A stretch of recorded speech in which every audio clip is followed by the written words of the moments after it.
Although he never embraced the hippie movement, dismissing its followers as effete wastrels void of any intellectual or literary creativity, or aesthetics in general, Jack Kerouac's classic On the Road nonetheless influenced many a hippie. Kerouac based his characters on real individuals and his personal relationship and experiences with them. For his protagonist, Kerouac chose the revered Neal Cassady, who to Kerouac and other beats was a vital force of raw energy and physical fearlessness. To Kerouac, Cassady epitomized beatdom, becoming Kerouac's real-life alter ego. Like Ginsberg and a handful of other beats, Cassady would transition into the hippie counterculture of the 1960s, becoming a legendary member of Ken Kesey's coterie of devoted acid heads, the Merry Pranksters. Kerouac based his story on the actual cross-country car trip that he and Cassady had taken together in the fall of 1946 in a silver Hudson Hornet, speeding here and there, stealing food or working as labourers or dishwashers to earn some gas money, sleeping in the outdoors or in their car, and of course, picking up girls and having wild sex with as many as possible. For Kerouac, the journey represented the search to find in motion what had been lost in time, that spiritually transcendent moment when mind and experience became one, what Kerouac referred to as it. He believed it defined the essence of beat, as well as his own personal perpetual restlessness.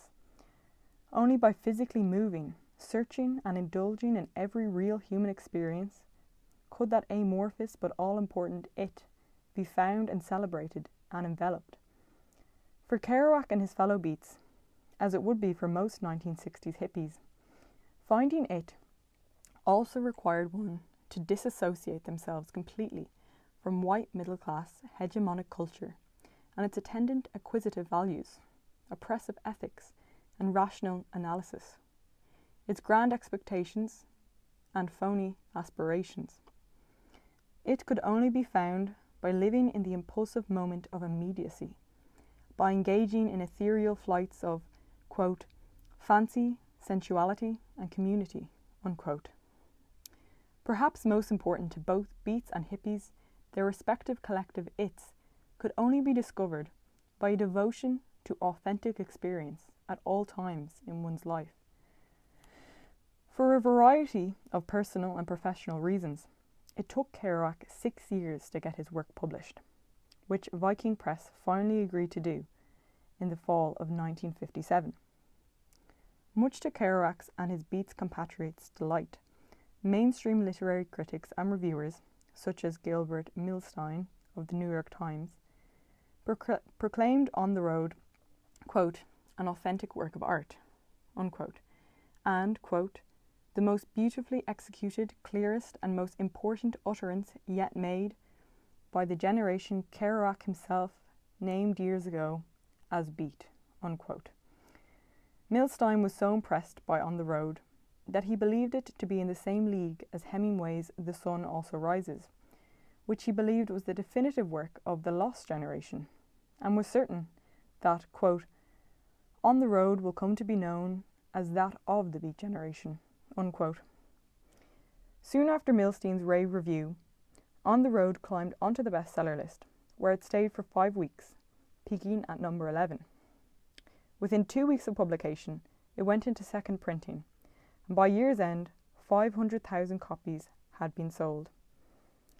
The publication of On the Road and Howl brought the beat movement out of obscurity and into popular culture. While some critics lambasted 1950s culture implicitly, the beat challenged it frontally. To the surprise, if not shock, of many mainstream Americans, young people and others tired of middle American blandness and banality welcomed the beat's outrageousness, not only in their literature and poetry, but in their attitudes and behaviour as well. Ginsberg, Kerouac, and a host of less celebrated beats not only became the cultural heroes of the disaffected, but through their poetry and prose, exposed many young Americans to their exotic, erotic, subterranean urban world. On the Road is a classic tale of wanderlust, men seeking freedom from all societal restraints and personal commitments. Yet, for all their cultural and lifestyle exoticism, the Beats were solidly of the American fibre. Ginsberg's plea to, quote, return to nature and revolt against the machine, unquote, echoed the American romantics and transcendentalists, Ralph Waldo Emerson and Henry David Thoreau. Kerouac's main characters, Sal Paradise and Dean Moriarty, were the 1950s Huck Finns, preferring the freedom of the open road over civilization. Route 66 and the nation's other highways were their Mississippi River, and the Silver Hudson Hornet was their raft, in which, like Huck and Jim, they experienced the liberation of open spaces, coming and going as they pleased, whenever they wanted, on the spur of the moment, or not at all, whenever they felt like moving. Indeed, many Beats saw themselves carrying forward, as would many hippies, the mid-19th century romantic countercultural movement against the onset of American Industrial Revolution. When transcendentalist writers such as Emerson in Self-Reliance, 1841, and Thoreau in Walden, 1854, warned of the dangers to the creative, the genuine, and the aesthetic, unleashed by the burgeoning market economy, with its increasing emphasis on profit and consumption. For the 1960s hippies, it would be the fear of real life being obliterated by war and technology, which they saw as symbiotic, impelling them to reject the conventional bourgeois ethos of their time. Resistance to modernity, rooted in anti-materialism, became one of the defining features of the 1950s and 1960s counterculture.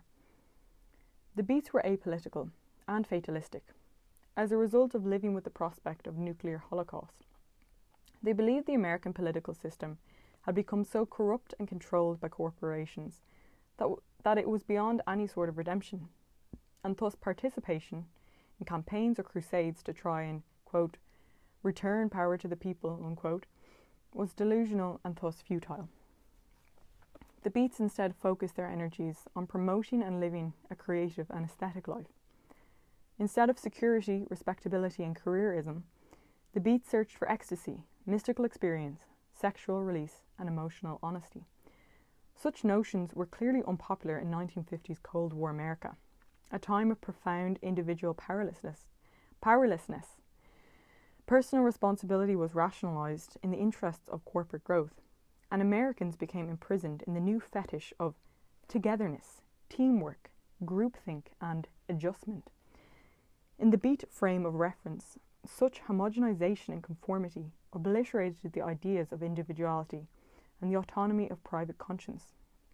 In their view, the United States had become a dehumanized, exploitative, bomb-shadowed, consumer-driven, technocratic civilization beyond redemption, and thus the Beats opted to, quote, protest by disengagement.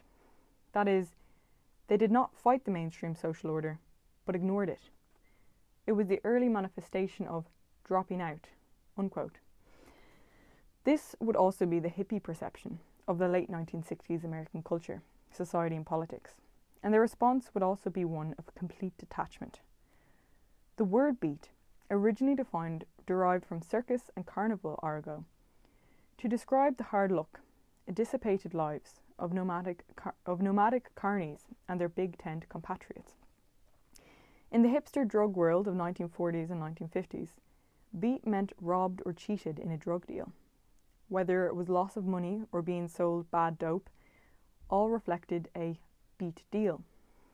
It was Herbert Hunk, one of the white urban underworld's first white Negroes or hipsters, who introduced the term to Ginsberg, Kerouac, and other beat writers, who embraced and exalted the word to define the raison d'etre of their art, literature, and existence as human beings.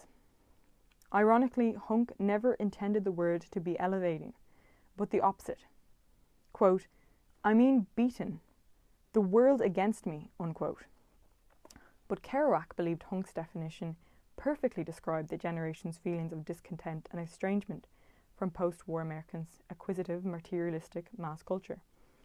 San Francisco poet Gregory Corso, who also became part of the beat literary elite, reaffirmed that to be beat one had to abandon completely conventional society. For, quote, by avoiding society, you became separate from society, and being separate from society is being beat. By the early 1950s, Kerouac and Ginsberg began to emphasize the, quote, beatific quality of being beat, imbuing the beat existence with a mystical purpose and quest.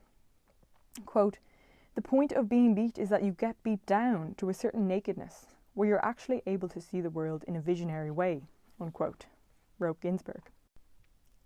As the beats inspired the hippies, so were the beats informed by the world of 1930s and 1940s black hipsters. Since the days of slavery, black folk have almost always been something of a counterculture in America. In white imagination, distinguishing blacks from whites was the alleged inherent ability of blacks to control their baser instincts, absurdly representing id run amok. In the aftermath of World War I, thousands of young southern black men migrated to northern ghettos in hopes of finding not only greater economic opportunities, but an environment in which they'd have greater autonomy. Many found the lifestyle and behaviour of the most recent manifestation of the black renegade, the hipster, to be especially appealing. The brash behaviour and blatant contempt for white strictures of the legendary black prize fighter Jack Johnson energised the hipster, who was not only aggressively sexually driven and hedonistic, like Johnson, but openly disdainful as well of the white world that continued to exclude and oppress him.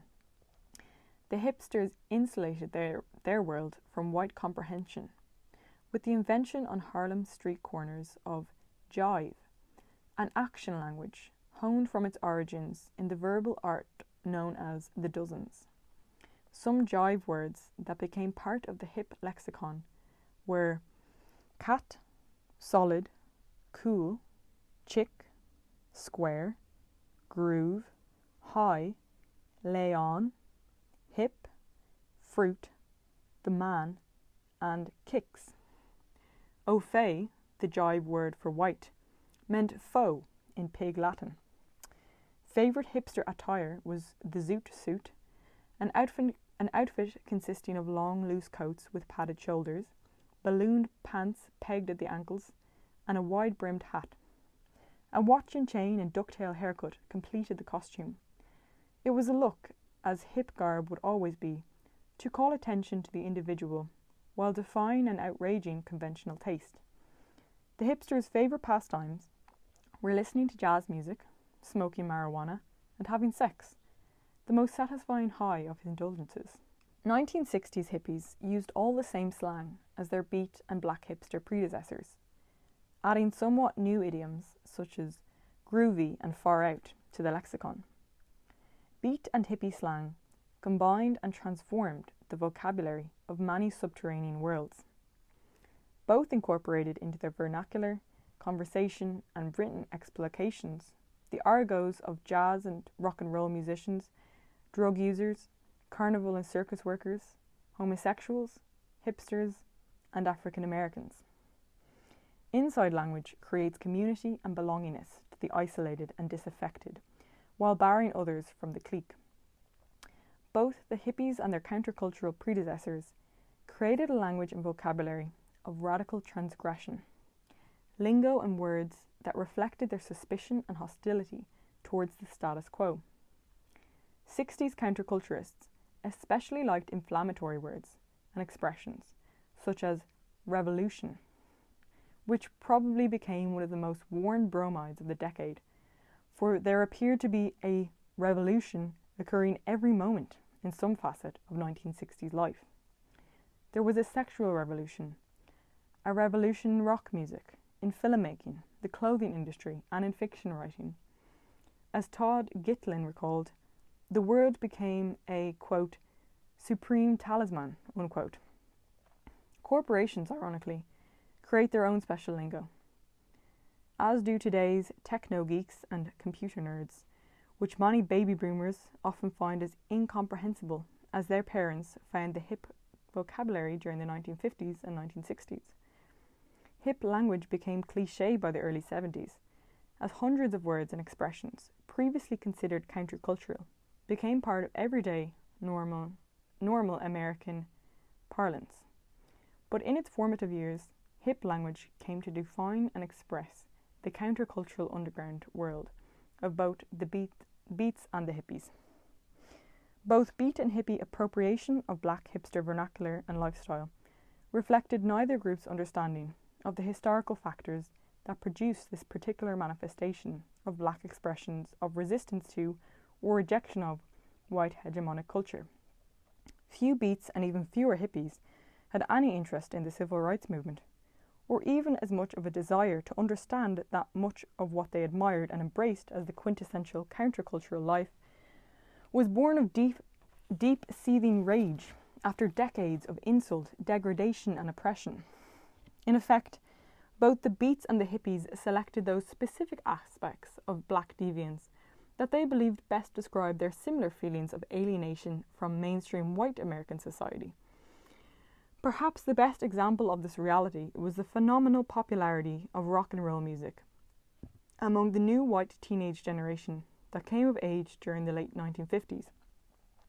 Especially captivated by the new sound were suburbanites, who naively identified their own feelings of estrangement with the very different reality of the racism and discrimination encountered by rock and roll's African American progenitors, most of whose music had been appropriated and popularized by whites, who had become rock and roll's biggest stars by the late 1950s. As rock and roll would become the hippies' defining medium of aesthetic expression, jazz was the most vital to the beat lifestyle, a wholly uniquely African American musical creation that emerged in the 1920s, becoming one of the most important dynamic statements of the black creative impulse of that decade known as the Harlem Renaissance. From its inception, white mainstream culture condemned jazz for causing, quote, a loosening of instincts that nature wisely has taught us to hold in check, but which every now and then, for cryptic reasons, are allowed to break the bonds of civilization, unquote. Much to the chagrin of white critics, jazz attracted a significant white following, especially in the nation's larger metropolises, such as New York and Chicago, where chic and hip, upper-class whites in particular, frequented black jazz clubs, such as the legendary Cotton Club in Harlem in the 1930s, enjoying Louis Armstrong or one of the many other black jazzmen's hot, gritty trumpet or saxophone improvisations. Jazz changed, however, in the 1940s, when a group of resentful renegade black jazzmen, led by saxophonist Charlie Bird Parker, created bebop. Prompting Parker, trumpeter Dizzy Gillespie, pianist Thelonious Monk, and others, most notably saxophonist Lester Young and John Coltrane, to originate the new genre was that fact. By the 1940s, much of their music had been appropriated by white big band leaders, such as Benny Goodman and Tommy Dorsey, and commercialized into swing music. Bebop relied on small groups and complex improvisation, with long introspective solos becoming the hallmark. The sound was cool, the rhythm variable, the volume low, and the technical brilliance of its leading progenitors legend. Both black and white bebop musicians spurned the suburban middle class, sharing their highly personal vision with small audiences of rapt fans in smoky urban jazz clubs. Considering bebop a form of dissent, the Beat generation considered the sound the countercultural music of the period. Bebop ushered in a change in the hipster persona. Along with the sounds came the language, the dress, the pot, and the personal style affected by the jazz black musicians. The zoot suit disappeared, along with other flamboyant attire, replaced by more conservative garb. Black became the favoured colour, and jeans with black sweater or turtleneck the preferred look, along with dark glasses. Loud, impulsive behaviour became gauche, aloofness the required pose. A raised finger stood for a wave, brushed palms for a handshake, Indeed, the new hipster resembled that of a feline indifference, and it was no accident that cool cat became the ultimate compliment. The new hipsters also borrowed marijuana as the drug of choice, but heroin, the ultimate kick, was also widely used. Perhaps the most important, by 1950s, hipsters were no longer exclusively black. In New York and other big cities, disaffected white youth also embraced the hipster character, finding him to be the perfect embodiment for their own sense of alienation and hostility towards mainstream white American culture. The novelist Norman Mailer's view thus emerged the white Negro, who lived in an urban subterranean world in which sex, pot, jazz, kicks, the daily pursuit for Dionysian ecstasy defined his life. In a 1957 essay in the magazine Dissent, Mailer exalted and romanticized the new white hipster of the 1950s, believing, quote, years of conformity, oppression, and subsequently depression, quote unquote, gave rise to the latest manifestation of white deviance and rebellion. To Mailer, the, quote, white Negro, unquote, hipster, represented the decade's quintessential rebel, quote, an enfant terrible turned inside out, a psychic outlaw, the rebel cell in our social body, unquote, who emerged out of metropolitan enclaves of disaffected white youth. It will be through the new hipster's quiet, rebellious, intrepid nonconformity, regardless of how dissipated the lifestyle or psychopathic behaviour, that American totalitarian society would be resisted. Mailer saw the hipsters as inspiring people, quote, to explore that domain of experience where security is boredom and therefore sickness, and to exist in the present, in that enormous present, which is without past or future, memory or planned intention. The life where man must go until he is beat, unquote.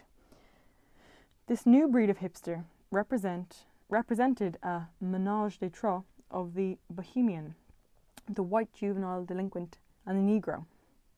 In this amalgamation of deviance, quote, it was the Negro who brought in the cultural dowry, unquote.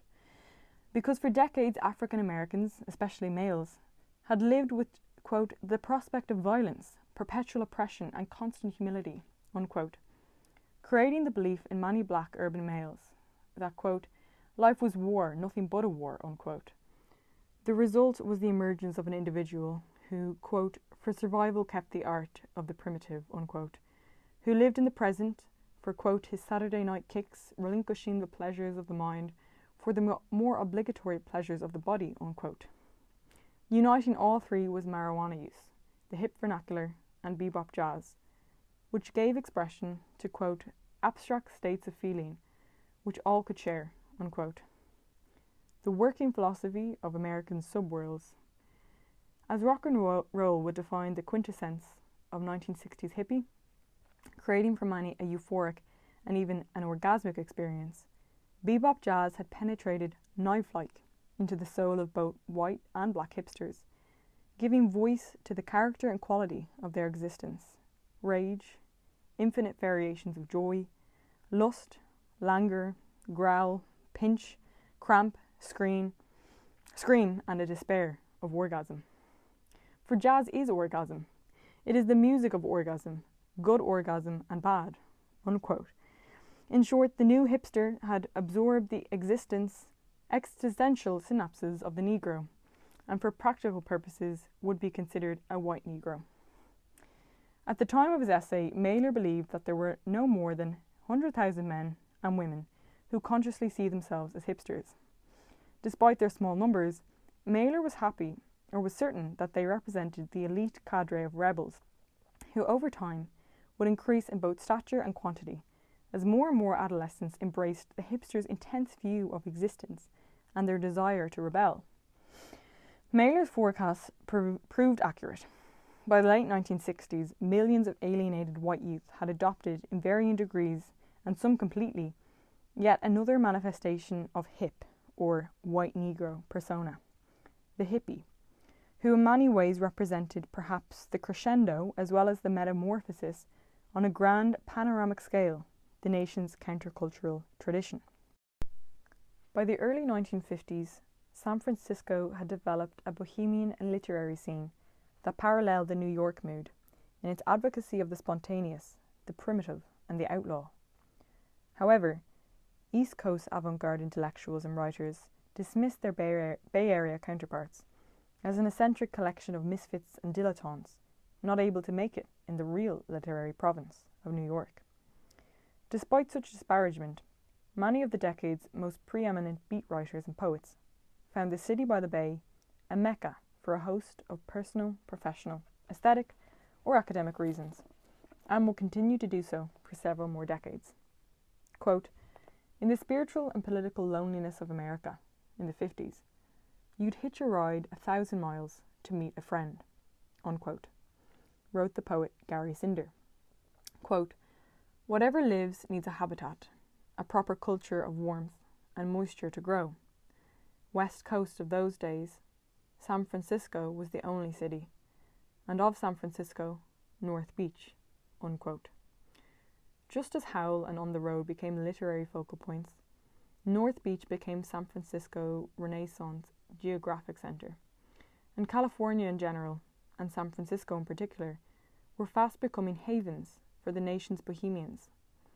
By the late 1960s, both the city and the state had become avant-garde retreats, and more importantly, the progenitors of the country's most outrageous, ubiquitous, and popular countercultural movement in the Republic's history, the hippies. In the late 1950s, thousands of gawking sightseers had made North Beach a must-see on their visit to San Francisco. They came to stare and photograph America's latest manifestation of a counterculture, personified in the beatnik, a term coined by San Francisco Chronicle columnist Herb Caen, 6 months after the October 1957 launching of the Soviet Union's Sputnik, asserting that both the satellite and the new bohemian type were, quote, "equally far out," unquote. Whether featured in Time or Life magazines, or lampooned in Mad, the stereotyping became commonplace and publicly embraced. As presented by the media, the male version, the cat, sported a goatee, the thinner and scragglier the better, had longish hair hanging loose over the collar, and no earrings or other piercings, but occasionally a tattoo or two. No true beatnik male would be caught dead without his legendary black beret, along with his black jeans with a black turtleneck sweater, or in the summer, a white t-shirt. On his feet were sandals of some sort, or hipster jazzman pointy black shoes, or tennis shoes, usually black and white Converse, either high tops or low tops, and shades, dark sunglasses, completed the look. His favourite activities, other than sex, were smoking reefers, playing the bongo drums, and chanting poetry as bebop played in the background. The male beatnik's female counterpart was equally out there, a chick, obvious in her waifish appearance, long, usually black straight hair. If not naturally that colour, Lady Clairol did the trick. Pale makeup, dark leotards, and a dark skirt with either dark hosa or leggings, and either sandals or very high-heeled black pumps. Her favourite pastimes were drinking espresso, attending poetry readings, and consorting with black jazz musicians. The beatnik's popular haunts were the dark coffee houses and dives of North Beach, or Venice in West Los Angeles, the French Quarter in New Orleans, or New York's East Village. They lived in garret-like loft apartments, pads, outfitted with shadeless lamps, a hot plate for warming espresso, and Mexican cowbells.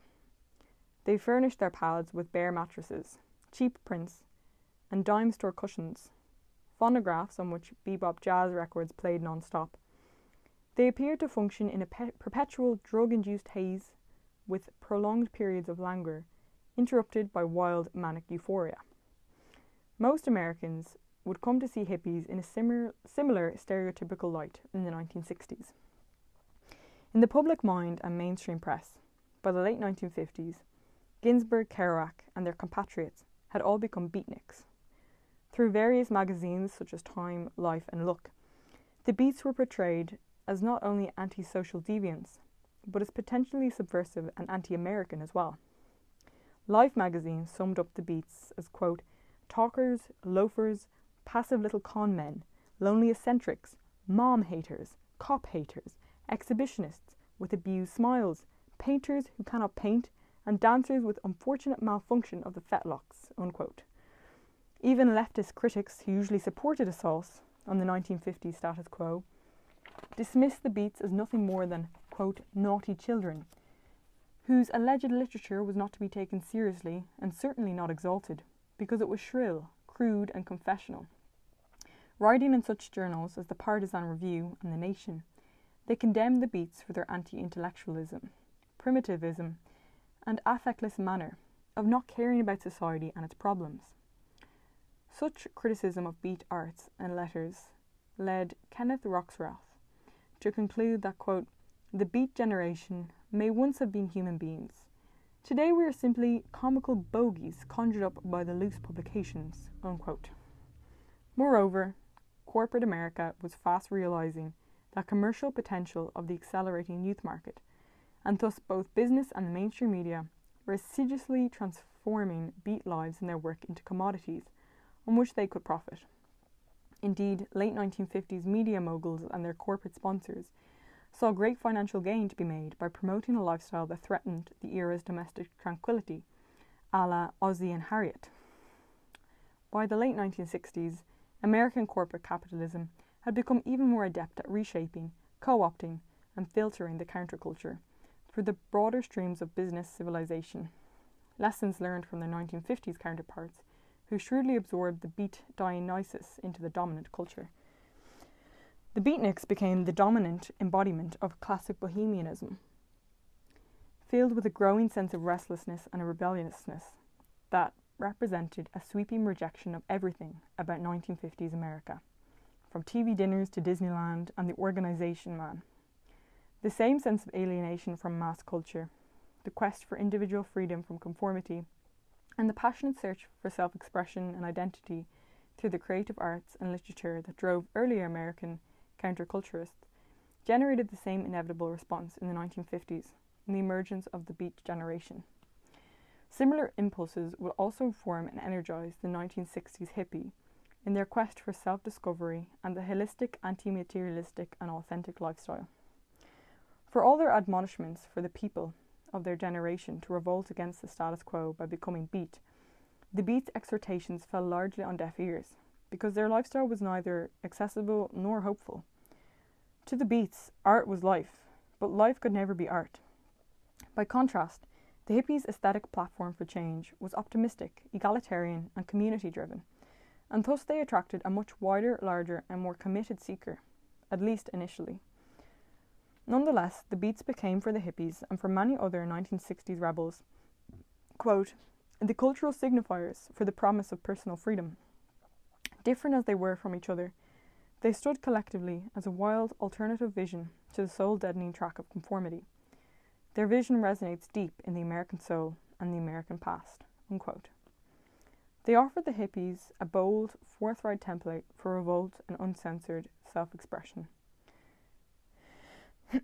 Although the Beats were harbingers of the youth revolt that would explode in the mid-1960s in the form of the hippies and other manifestations of alienated young people, for the majority of white Americans, the 1950s was a time when they became, quote, people of plenty, unquote, the beneficiaries of a post-war boom that ushered in one of the greatest protracted economic growth periods in American history.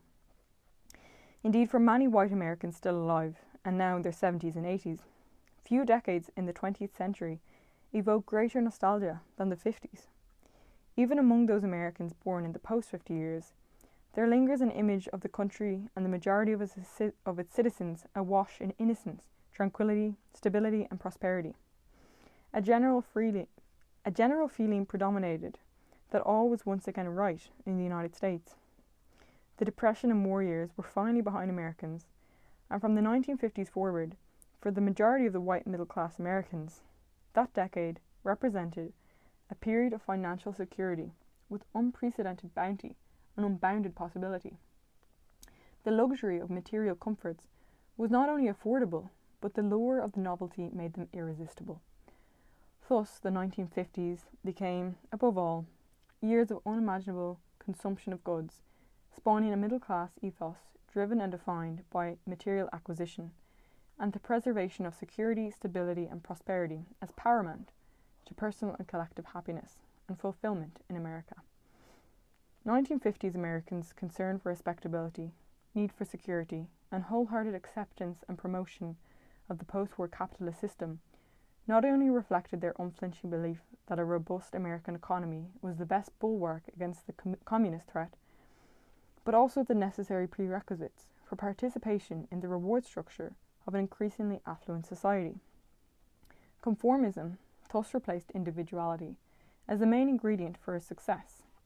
Americans' growing obsession with conformity during the decade resulted from a need to escape from confusion, fear, worry, tension, and a sense of insecurity, largely stemming from the Cold War, and the ever-present possibility of atomic annihilation. As a result, a consensus mentality developed, offering Americans an emotional, psychological, and ideological refuge in an anxious and confusing world. This mindset represented an attempt to shift the burden of individual responsibility for one's fate to an impersonal, monolithic whole. In short, 1950s white Americans' excessive conformity became for many a salve to smooth over their inability to control external conflict and the inner turmoil caused by Cold War tensions.